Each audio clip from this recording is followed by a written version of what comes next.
এটা দেখেন, এটা ছিল আমাদের প্রাথমিক যে টেক্সট যেটা আমরা কপি করে নিয়ে আসলাম। এটা আমি এখানে সাবমিট করতেছি। আচ্ছা, এটা একটা গেল, আর নিচে যেটা আছে এটা এখান থেকে নিলাম। আচ্ছা, দেন দুটোর ভিতরে এখন একটা কম্পেয়ার করব। Ever since YouTube made its debut in 2005, আচ্ছা, since the time YouTube made its presentation in 2005, দুটো ওয়ার্ড কি সেম থাকলো না ভিন্ন হয়ে গেল দুটো লাইনগুলা? আমরা যদি একটু কম্পেয়ার করি,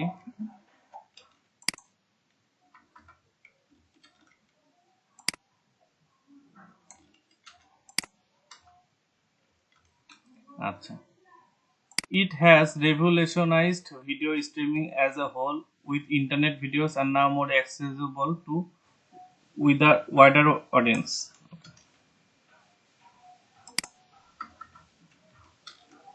আচ্ছা, এটাও এরকম লিখছে, it has altered video web based all in all, with web recordings now more available to more extensive crowd. আচ্ছা, এই ওয়ার্ডটাকে কিছু বুঝতে পারলেন বা উপরের ওয়ার্ডের সাথে কোনো প্রকার রিলেশন খুঁজে পাচ্ছেন?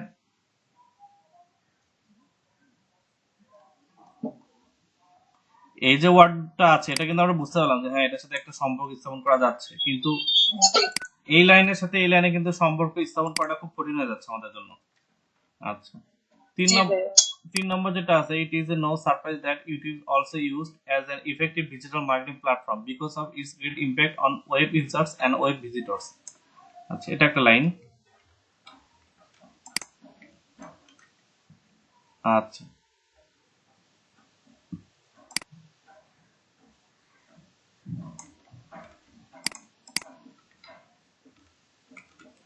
আচ্ছা, এখানে বলতেছে যে it is nothing unexpected that YouTube is likewise utilized as a viable advanced showcasing stage due to its extraordinary effect on web clients and web guests.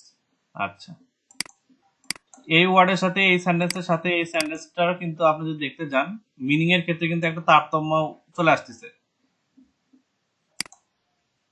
প্রথম যে লাইনটা আছে এটা তাও নেওয়া যাচ্ছে, দ্বিতীয় লাইনে যখন আপনি আসবেন তখন দেখবেন যে মানে একটু ডিফারেন্স শুরু হয়ে গেছে। 3 নম্বর লাইনে আসে দেখেন যে এখানে মিল নাই বললেই চলে। তো এরকম কিন্তু একটা সমস্যা চলে আসতেছে। তাহলে আপনারা যদি একটা আর্টিকেল কোন একটা ওয়েবসাইট থেকে নিয়ে এগুলো টুল ইউজ করে কপি পেস্ট করেন, সেক্ষেত্রে কি আপনার কি মনে ভালো ফলাফল আসবে? একটা আর্টিকেলকে যদি আপনি রিরাইট করেন সেক্ষেত্রে আপনি কিন্তু ভালো ফলাফলটা পাচ্ছেন না। এক্ষেত্রে মিনিং চেঞ্জ হয়ে যাচ্ছে, অনেক কিছু চেঞ্জ হয়ে যাচ্ছে। কিন্তু এখানে একটা বিষয় আছে, এখানে এরা যে মিস্টেকটা করছে এই মিস্টেকটা কিন্তু আমরা সলিউশন করতে পারি। কিভাবে সলিউশন করতে পারি? এটা নিয়ে গিয়ে আমরা গ্রামারলিতে যদি অ্যাটাচ করি, করার পর যদি সিনোনিম অ্যান্টোনিম আর যে স্ট্রাকচার গুলো যদি আমাদের ইংলিশে একটু বেসিক ভালো থাকে, স্ট্রাকচার ঠিক করে কিন্তু আমরা আবার সুন্দর একটা নতুন কিন্তু লিখতে পারি। যেরকম আমরা ফাইবার গ্রিক যখন আমরা পাবলিশ করতেছিলাম, ডিসক্রিপশন কি আমরা মানে ব্রেন খাটাই বের করছি নাকি সার্চ করে কপি পেস্ট করে ওর উপর বিভিন্ন ধরনের রিসার্চ করে জিনিসটা খুঁজে বের করছি? কোনটা? রিসার্চ করে। তখন কি কন্টেন্টটা ইউনিক হয়ে যায় নাই? ডিসক্রিপশনটা ইউনিক হয়ে যায় নাই আগের তুলনায়? জি। আচ্ছা, এখানে এই বিষয়টা আমাদের বোঝানো হয়েছে যে আমরা চাইলে একটা ওয়েবসাইট থেকে তাদের আর্টিকেলটা কপি করে পেস্ট করে আবার কন্টেন্টটা কি করতে পারি, ঘুরায় পেঁচায় লিখতে পারি। এর জন্য অনেকগুলো রিরাইটার টুল আছে, আমরা সেটা ইউজ করতে পারি শুধুমাত্র আইডিয়া নেওয়ার জন্য। বাট ওটা হুবহু কপি পেস্ট করে যদি আপনি আপনার ওয়েবসাইটে পাবলিশ করেন সেক্ষেত্রে একটা মানে ডিসঅ্যাডভান্টেজ একটা ফেস করতে পারেন। এটা একটা বিষয় গেল।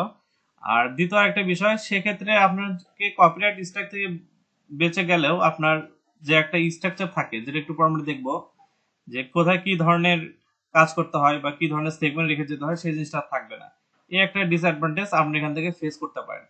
সেই জন্য বলা হচ্ছে যে রিরাইট টুল থেকে কখনো কোনো প্রকার মনে করেন কন্টেন্ট কপি করে একটু 19-20 করে জিনিসটা পার করা যাবে না, এটা সুন্দরভাবে সাজায় সাজায় স্ট্রাকচার মেনটেন করে লিখতে হবে। এটা একটা বিষয়। আচ্ছা, এটা ছিল হলো কন্টেন্ট রিরাইটার টুল আর কি। আমি এখানে লিখে দিচ্ছি আর্টিকেল রিরাইটিং ইউজিং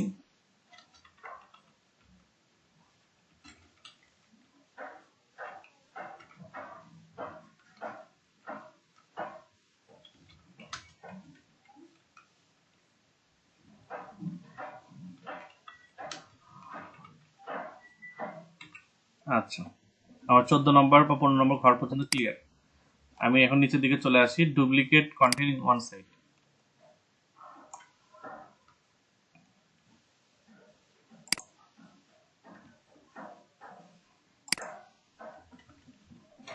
এখানে duplicate content in one site বলতে কি বোঝানো হয়েছে, যে একটা কন্টেন্ট অলরেডি আপনার ওয়েবসাইটে আছে, আপনি অলরেডি একটা কন্টেন্ট পাবলিশ করছেন যেটা এমন একটা বিষয়ের উপর, এন্ড নিচ টিচ সবকিছু আপনার সেম। আমরা জানি যে আপনাকে যদি আপনি কোনো একটা আর্টিকেল বা কোনো একটা কন্টেন্ট অন্য কারো ওয়েবসাইট থেকে বা অন্য কারো ভিডিও বা এই যে কোনো কিছু কন্টেন্ট হতে পারে, সে যদি কপি করে নিজের প্ল্যাটফর্মে পাবলিশ করেন, সেক্ষেত্রে গুগল কিন্তু আপনাকে ডিমোটিভেটেড করে, এবং আপনাকে এখানে আপনার কাজের মূল্যায়ন তারা করতে চায় না। এই জন্য গুগল স্ট্রিক্টলি বলে দিচ্ছে তারা শুধুমাত্র ইউনিক কন্টেন্টকে প্রায়োরিটি দেয়।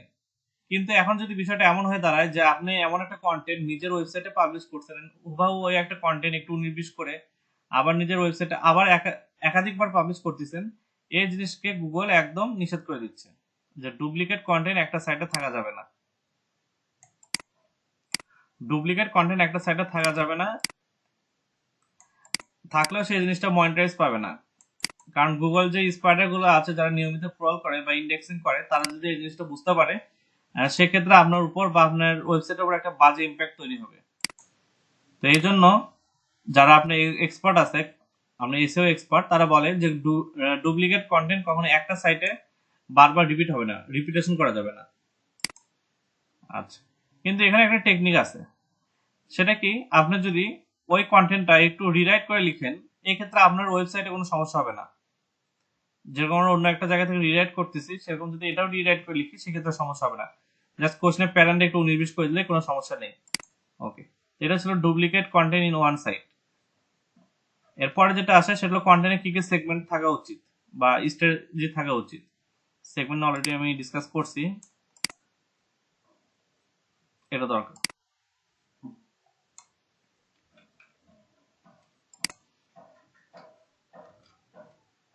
আচ্ছা,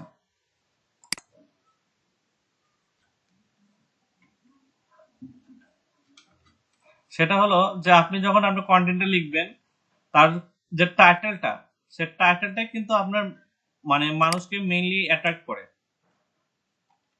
আমাদের বাংলাদেশে না, পুরো পৃথিবীতে একটা কথা আছে, সেটা হলো যে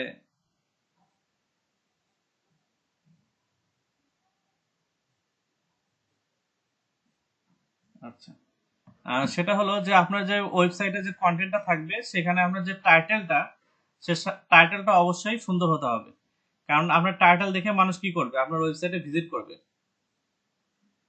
আপনার টাইটেলটা দেখেই কিন্তু গুগলে যখন কেউ সার্চ করে, and সেটা যদি আপনার ইন্ডেক্সিং করে আপনার সামনে নিয়ে আসতে পারেন আপনার ওয়েবসাইটটা, আপনার কিন্তু মানুষ ওই টাইটেলটা লিখেই দেখেই কিন্তু সার্চ করে আপনার ওয়েবসাইটে যাবে। বিষয়টা যদি আমরা একটু বিশদভাবে দেখতে যাই, একটা এক্সাম্পল দেখি।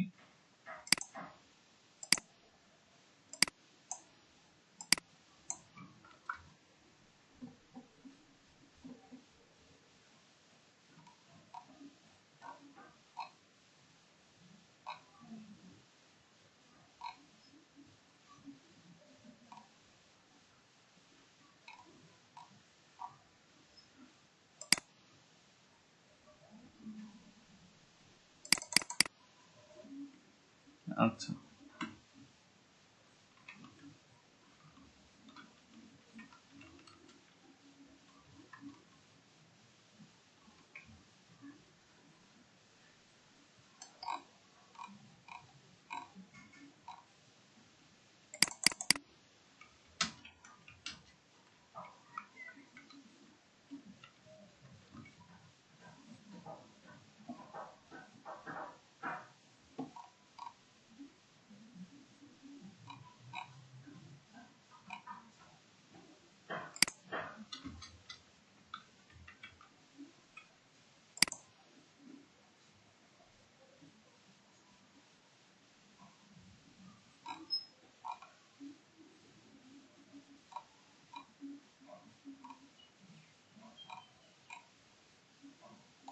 সেটা দেখাতে পাচ্ছি না, আমি যেটা দেখাতে যাচ্ছি, যেটা মেনলি আমি বুঝতে যাচ্ছিলাম, সেটা হলো যে এমন একটা টাইটেল, যে টাইটেল দেখলে কিন্তু আমরা ক্লিক করেন, এরকম কিন্তু অনেক এক্সাম্পল আছে।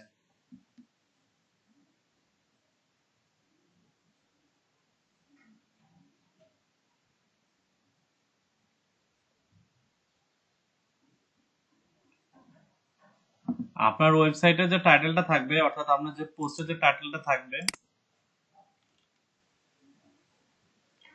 তো আমরা যেটা শেষ করলাম একটু আগে, যে আমাদের যে টাইটেলটা যদি একটু ক্যাচি টাইটেল না হয়, অর্থাৎ এটা যদি মানুষের মানে ইন্টেনশনটা যদি না নিতে পারে, অ্যাটেনশন যদি না নিতে পারে, সেক্ষেত্রে আমরা কিন্তু এই ওয়েবসাইটে আপনার রিচ আসবে না, ভিউ আসবে না, বা অডিট আসবে না। এর জন্য একটা সুন্দর একটা টাইটেল প্ল্যান করতে হবে। আমরা এটা মেইনলি কি ধরনের টপিক নিয়ে কাজ করতেছেন, সে টপিকটা এখানে বারবার হাইলাইট করতে হবে।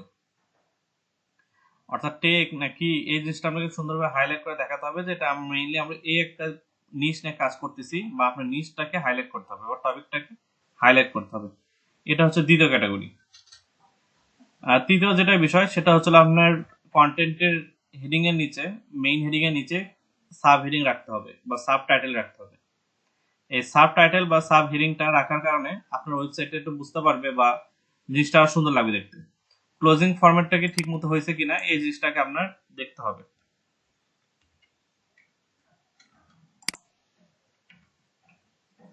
এই কয়েকটা জিনিসগুলো আপনাকে এনশিওর করতে হবে।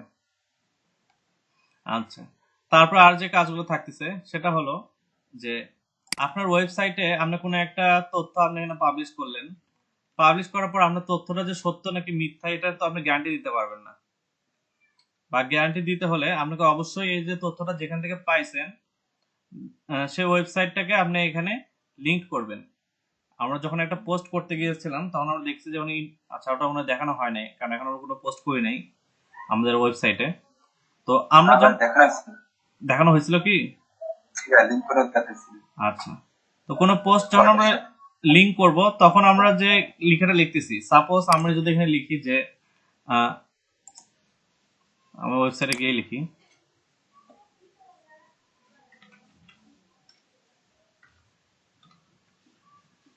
আচ্ছা, লিখতে গেলে আবার অনেক সময় চলে যাবে। আর জাস্ট এইভাবে একটু লিখে দেই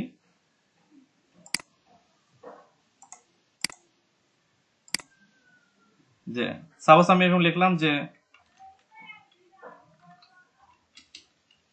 Salman Khan born in 1990 suppose 1970, suppose ধরে নিলাম, আমি চাই না উনি কত সালে জন্ম নিয়েছে। এরকম একটা লিখে লিখে দিলাম যে সালমান খান বর্ন ইন 1917। তো এটা লেখার পর আমি যদি এই সালমান খানের এই ওয়ার্ডটার সাথে সালমান খানের যদি পার্সোনাল কোনো পোর্টফোলিও, বা তার যদি উইকিপিডিয়াতে একটা লিংক আছে না,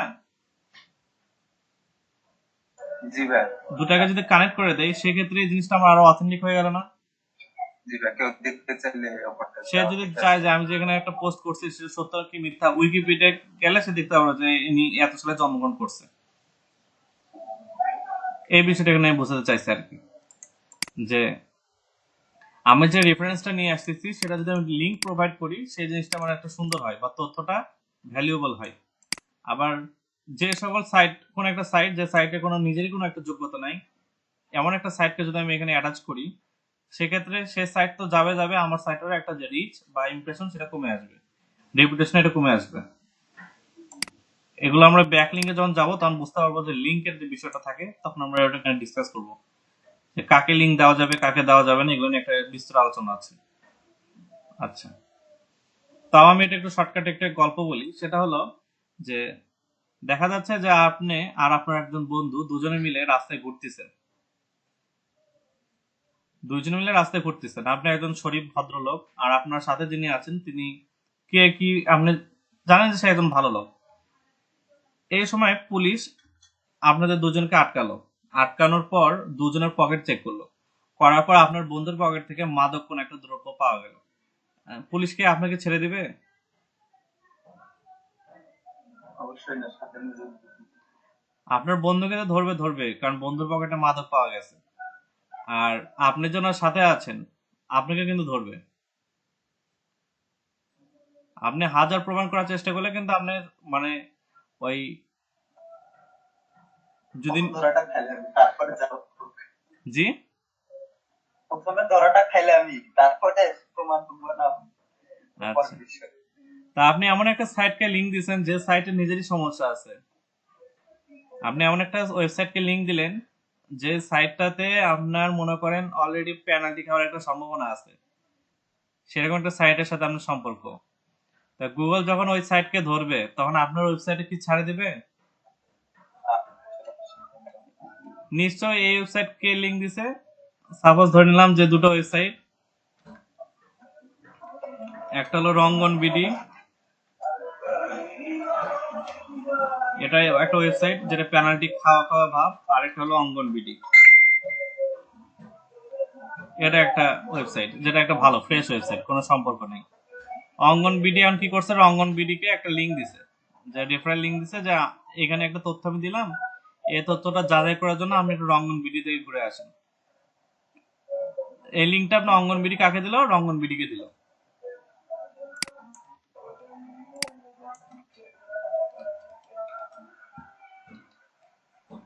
দেওয়ার পরে এখন আপনার ওয়েবসাইট থেকে রঙ্গন বিডিতে ভিজিটে চলে গেল মানুষ, ওখানে সে ক্লিক করলো, অনেক কিছু করলো, যাই হোক সমস্যা নাই। এখন গুগল একদিন আসার পর দেখলো যে রঙ্গন বিডির যে নিয়ম কানুন সে কোনো কিছু মানতেছে না। এই রঙ্গন বিডিকে লিঙ্ক কে দিছে? অঙ্গন বিডি। রঙ্গন বিডিকে তো লাল কার্ড দেখাবে, অঙ্গন বিডিকে হলুদ কার্ড দেখা চলে যাবে। বিষয়টাকে বুঝছেন?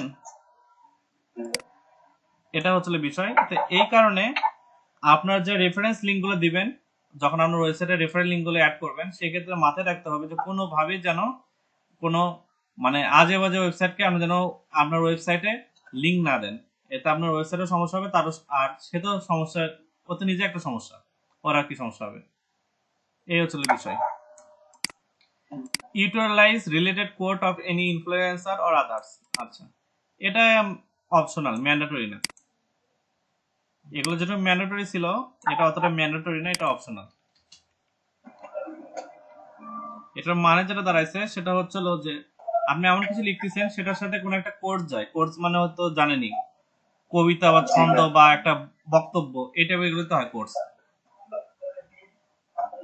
তো এই কোর্স গুলো আপনি ইউজ করবেন, সেই ক্ষেত্রে যে মানে সুবিধাটা হবে যে আপনার ওয়েবসাইটটা একটু হলেও মানে মানুষের চোখে একটু লাগবে যে হ্যাঁ সুন্দরভাবে বুঝাইছে, একটা কোড দিয়ে পুরো একটা সারমর্ম বোঝানোর চেষ্টা করছে। এটা অপশনাল, এটা ম্যান্ডেটরি না, উপরে গুলো ম্যান্ডেটরি।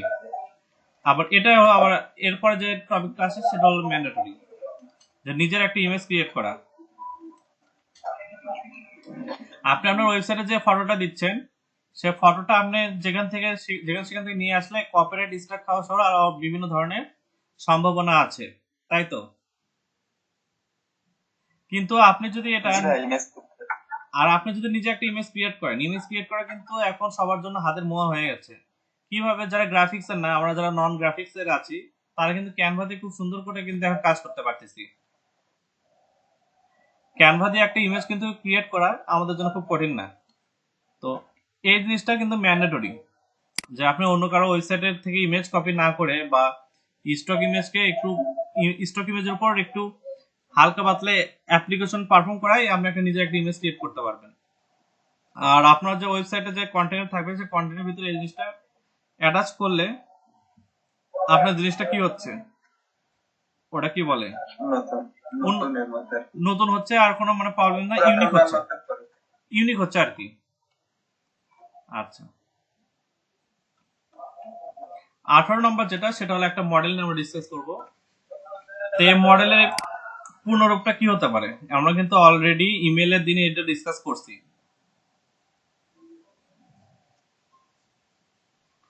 ইমেলের দিনে কিন্তু এটা ডিসকাস হয়েছে যে 4টা ওয়ার্ডের মেইন ফুল ফর্ম কি কি। এইটা মডেলের সাথে আমাদের পরিচয় হয় নাই। আচ্ছা, এই মডেলটা যদি আমরা একটু দেখতে যাই,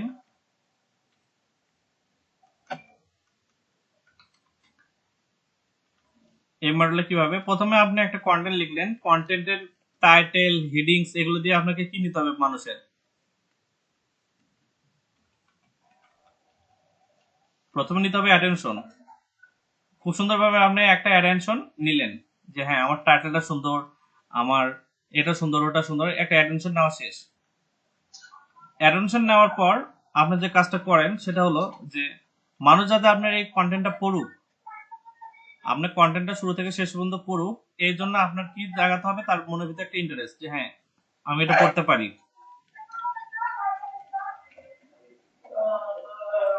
আচ্ছা, তারপরে যেটা আছে সেটা হলো যে ইন্টারেস্টটা আপনার গেল, যে হ্যাঁ ইন্টারেস্ট জাগলো যে হ্যাঁ আমি এই বইটা পড়বো বা এই কন্টেন্টটা পড়বো, কিন্তু শেষ শেষ যায় আপনার দেখা যাচ্ছে যে আহ, আপনি মানে কোনো কিছু করাতে পারতেছেন না, মানে শেষ পর্যন্ত তাকে নিয়ে যেতে পারতেছেন না।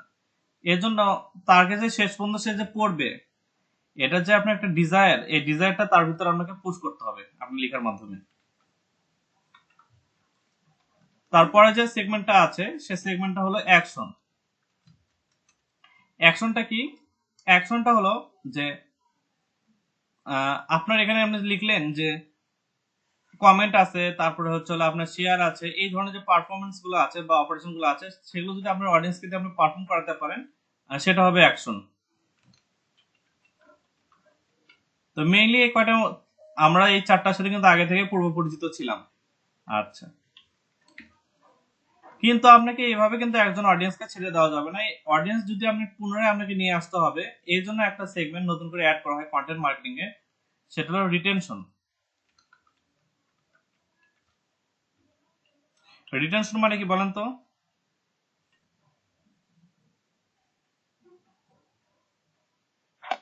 পুনরায় ফিরিয়ে নিয়ে আসা। হ্যাঁ, পুনরায় ফিরিয়ে নিয়ে আসা রিটেনশন। তার মানে আমরা এখানে যে শেষ হচ্ছে রিটেনশনের পরে কি চলে আসবে? অ্যাটেনশন। তার মানে আমার যে একটা সার্কেল তৈরি হয়ে গেল, বুঝতে পারছেন কি বিষয়টা?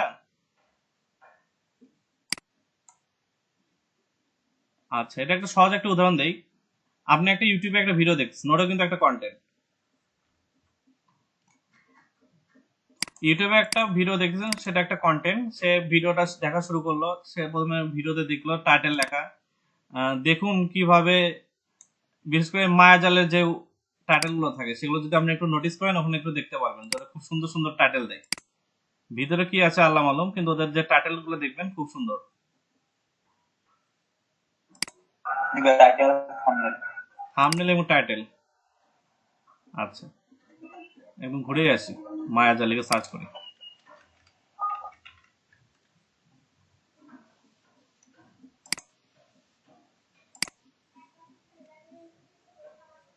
দেখেন এদের টাইটেলটা দেখেন।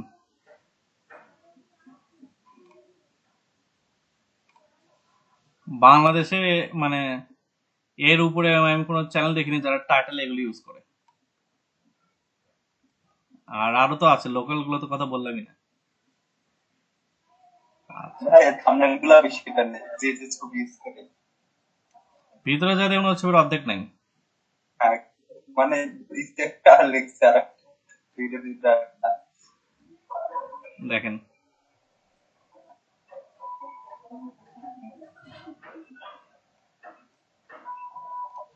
খুঁজে পাচ্ছি না যে কোন টাইটেলে শুরু করবো, এক একটা মানে এক এক ধরনের লেভেলের জিনিস এগুলা।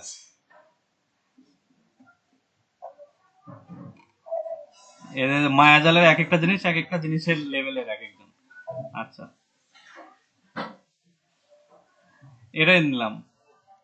যা দেখার জন্য কপাল লাগে, লাখে একবার ঘটা কিছু কাকতলীয় ঘটনা, এটা একটা টাইটেল।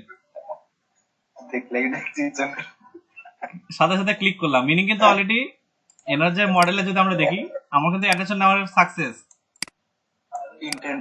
ইন্টারেস্ট জায়গা গেছে, ডিজায়ার হয়ে গেছে, 1 সেকেন্ডের ভিতরে সবই হয়ে গেছে। তারপরে আমি যখন ক্লিক করব, ক্লিক করার জন্য আপনি দেখেন মানে এখানে উপর থেকে হয়তো আমি কিছু ইমেজ দেখতে পাচ্ছি, বা একটা ভিডিওর যে আপনার ওটা কি বলে, উপর থেকে একটা অটো প্লে হয় না? হ্যাঁ, ওটা কিন্তু আমার দেখে আমার ভিতরে ইন্টারেস্ট জেগে আছে, এটা তো আমার দেখতেই হবে, না দেখে যাবো কোথায়? করলে অ্যাকশন। হ্যাঁ, ইন্টারেস্ট ডান।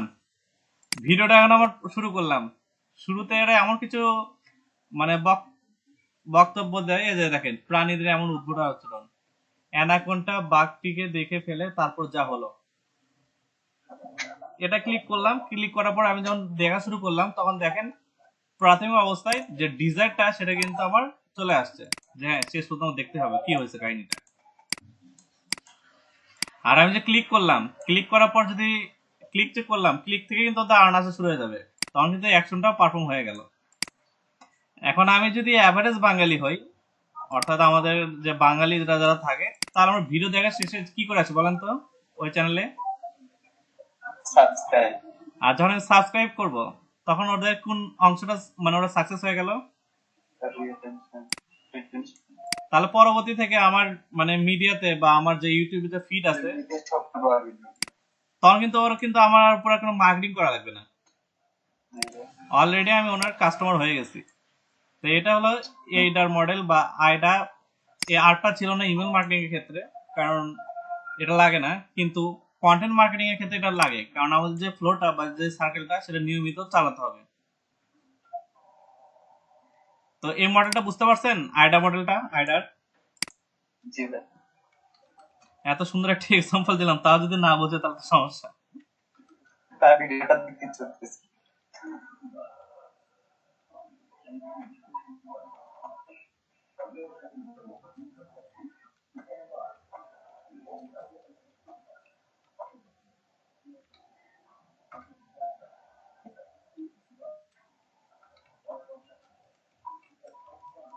আচ্ছা আমি এটা এখনই আপলোড দিয়ে দিচ্ছি, ভিডিও আর এই এটা।